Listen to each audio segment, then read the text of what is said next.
welcome. Can everybody hear me okay? I'd like to welcome you all. Thanks for coming to our September 11th memorial service. For those of you that may not know me, I'm Rick Molaski, the chief. And, this is Chaplain Whitwell. Each year we hold this service to remember those who lost their lives 8 years ago. The members of Newmarket Fire and Rescue would like to thank Yervin from the Circle K for allowing us to use their property throughout the day and observe this sad day. We park outside their lot.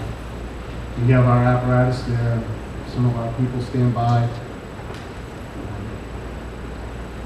The support is one example of how people in the town of Newmarket support our activities and members throughout the year, and we'd just like to thank you all for that.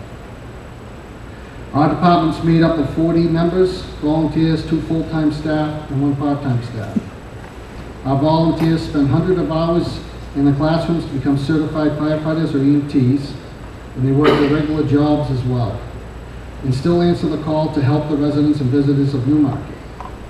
Their service and commitment to the community is invaluable, and I thank you all. I would like now to introduce Chaplain John Wiswell, and we'll continue the services, and thank you.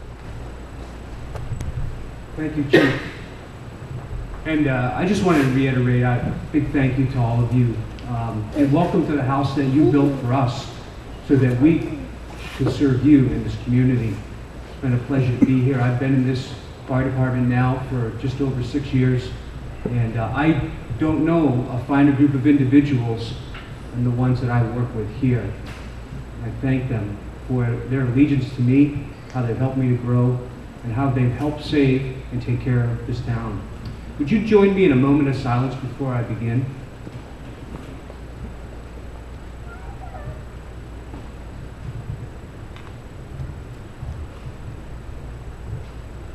Thank you. You know, memories can affect us in many different ways. The thoughts of the past in our lives can be filled with joy, laughter, smiles, and tears. Conversely, there are times when sadness and grief and anger will hang their pictures in the hallways of our lives. Most of us strive day to day to build the world and make it a better place than what we came into. In this way, we become the memories for those who will inherit the destiny of our decisions, whether good or bad. But today, the question before us is, how long does it take to make a memory? We observe now 8 years, a day which Roosevelt once said will live in infamy, a day when we were attacked. September 11, 2001 was a day when memories would be made in both realms, good and bad. To this day and on this day, we remember the 2,819 people who lost their lives. 343 were totally selfless firefighters and paramedics. The NYPD lost 23 brave police officers on that morning. 37 dedicated police officers from the Port Authority were also lost. 115 nations lost a member of its society.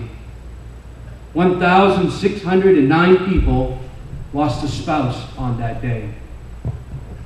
3,051 children lost a parent.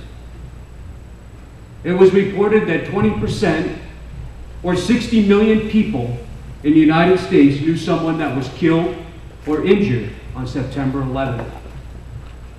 This is a portrait painted by the numbers. There are many more,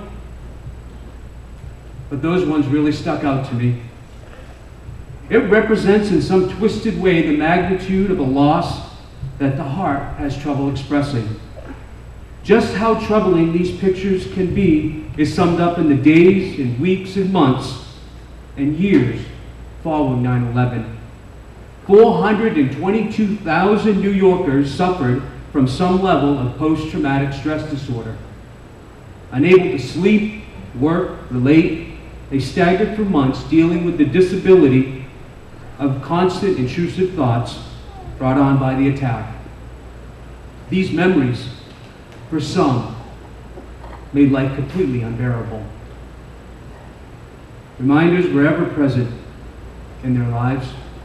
The missing coworker, the empty car in the driveway, the voice on the answering machine that could not be erased, the parentless birthday parties, and the empty bed where that spouse would no longer lie. Brutal memories because of the destiny of a decision carried out by those who see evil as a way of bringing quote-unquote good. And then there was us. We who stood far off in a sense. We were shocked and felt helpless, wanting to do something. We are asked, do you remember where you were on that day? Do you? Do you remember what you were doing? I have often wondered why such a question even gets asked at all. There is no doubt in our memory, it has been indelibly written, the images of 9/11. We watch the news over and over again, trying to make some intellectual sense out of a senseless act with such great loss. All the while, our hearts just burned emotionally. Maybe it helped us to cope with the tragedy, being one with the people in New York, in some vicarious way with those who were suffering. Because indeed, the attack on New York and the World Trade Center was an attack on our nation. We are one people.